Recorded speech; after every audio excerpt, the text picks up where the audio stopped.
ജാദ്രിയിലാണ് ഒത്തിരി ആഗ്രഹമുണ്ട്. കാരണം കുറേ ആരോഗ്യ പ്രശ്നങ്ങളുണ്ട്. കയറാൻ പറ്റുമെന്ന് അറിയില്ല. എന്നാലും ചാറ്റൽ മഴയുണ്ട്, കയറാൻ പറ്റുമെന്ന വിശ്വാസത്തോടെ രണ്ടാമത്തെ തവണയാണിത്.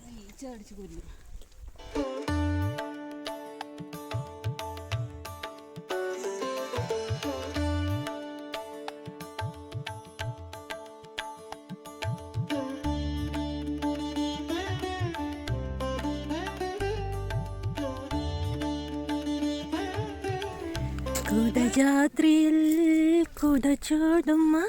കഴിഞ്ഞ തവണത്തേക്കാളും നിറയെ കോടമഞ്ഞാണിന്ന്. കാലിന് രണ്ടും പ്രശ്നമുള്ളതിനാൽ ഞാൻ വളരെ പതിയെയാണ് നടക്കുന്നത്.